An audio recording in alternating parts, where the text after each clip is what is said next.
¿Sabes en qué se diferencian desde la práctica de enfermería la insuficiencia cardíaca del lado izquierdo y la del lado derecho y por qué esas diferencias son claves para pasar el NCLEX?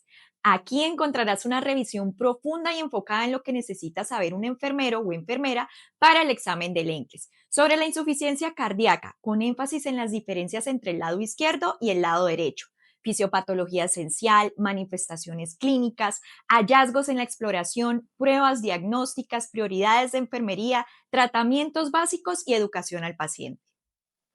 La insuficiencia cardíaca es un síndrome clínico donde el corazón no bombea la suficiente sangre para las necesidades metabólicas del cuerpo o lo hace solo a costa de presiones de llenado elevadas que causan congestión.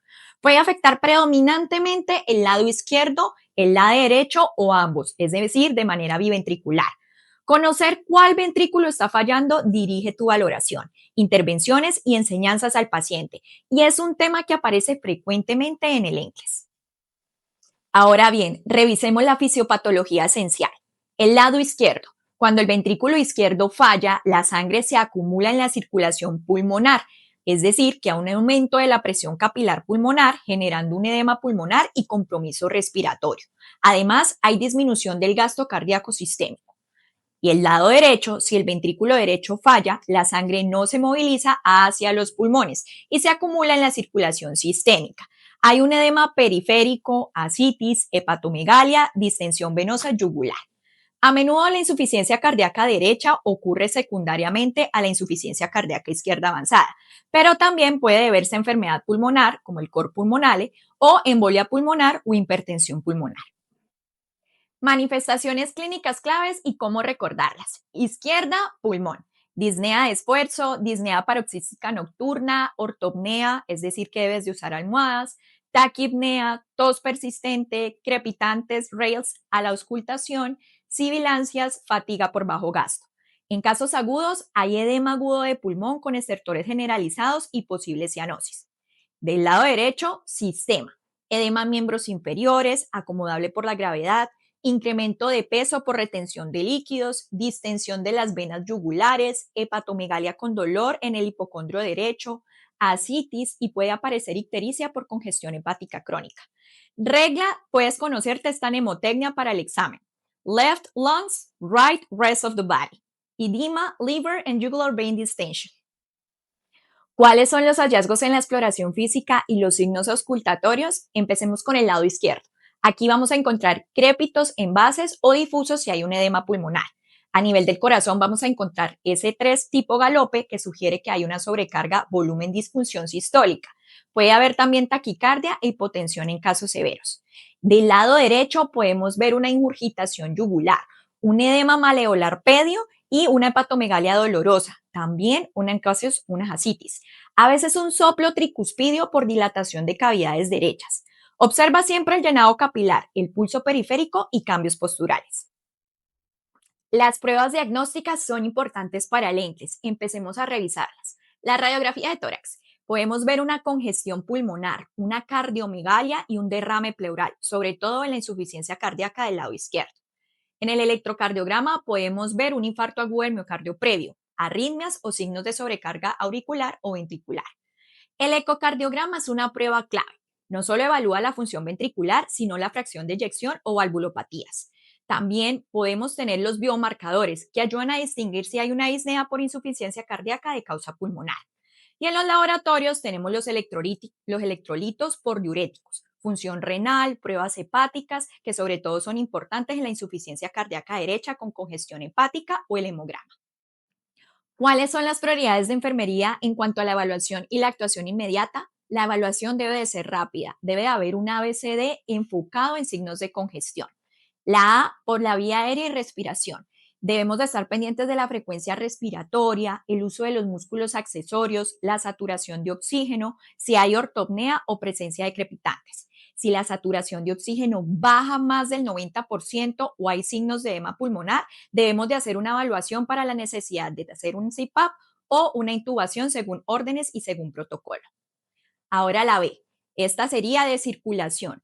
Hay que medir el pulso, la perfusión periférica, la presión arterial, el ritmo cardíaco. Hay que estar siempre pendientes del monitor cardíaco continuo y si hay arritmia o inestabilidad. En la C vamos a tener en cuenta los líquidos y el equilibrio. Valorizar si hay edema, si está la diuresis bien según los ml por hora, el peso diario de ese paciente y revisar signos de sobrecarga o hipoperfusión.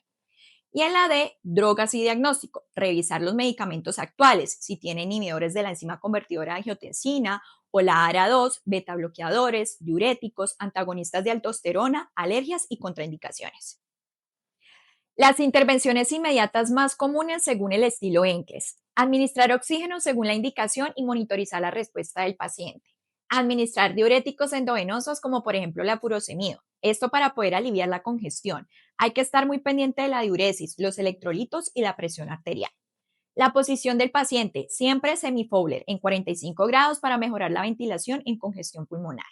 Monitorizar estrictamente los signos vitales, los líquidos administrados y eliminados, el peso, la saturación y el electrocardiograma. Y finalmente, notificar al médico ante caída de la presión, anuria, empeoramiento respiratorio o arritmias asintomáticas. Ahora revisemos los tratamientos básicos y los fármacos clave. Esto desde una visión de enfermería. Los diuréticos. Estos son utilizados para la congestión. Hay que tener mucho cuidado con la hipotensión y la disfunción renal. Los antihipertensivos de tipo IECA o ARA2 para el remodelado y reducción de la mortalidad en la baja fracción de eyección. Los betabloqueadores en la estabilización crónica, nunca iniciarlos en una insuficiencia cardíaca aguda, descompensada y sin indicación. Los antagonistas de la aldosterona en casos específicos y los vasodilatadores o inotrópicos en situaciones agudas severas bajo criterio médico. Como enfermera, conoce efectos adversos, interacciones y signos de toxicidad, por ejemplo, la hipercalemia, la hipotensión o el empeoramiento renal.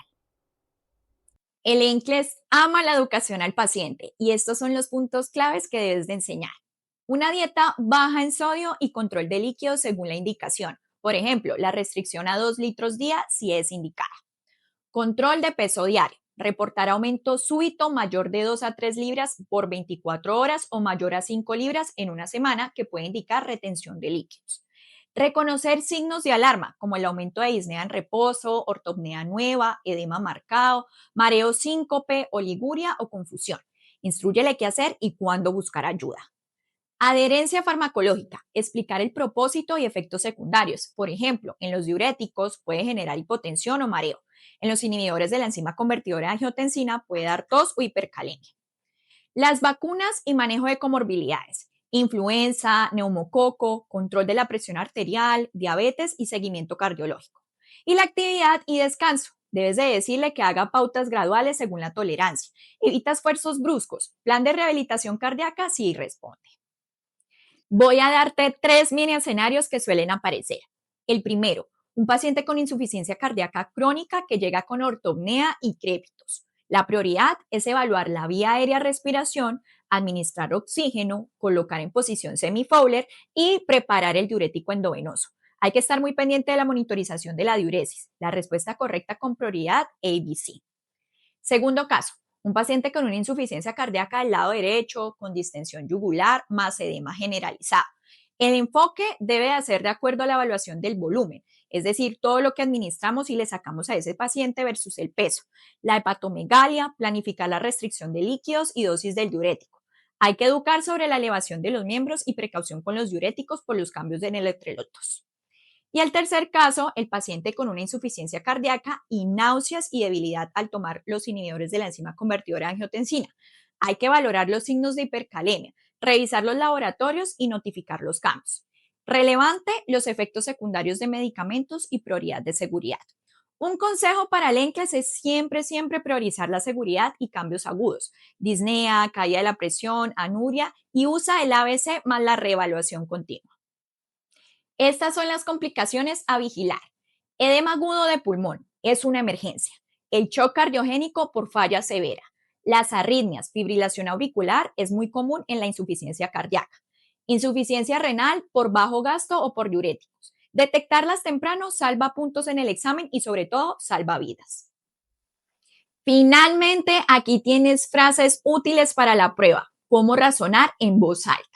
Primero evalúo vía aérea y respiración. Si hay crepitantes y baja saturación, oxígeno y semi-Fowler. Si el paciente tiene la jugular vein distension y edema periférico, estoy pensando en la insuficiencia cardíaca derecha o sobrecarga venosa. controlo el volumen y busco causas respiratorias o cardíacas previas. Y siempre correlaciono clínica con el electrocardiograma, ecocardiograma y los peptidonatriuréticos atriales cuando estén disponibles.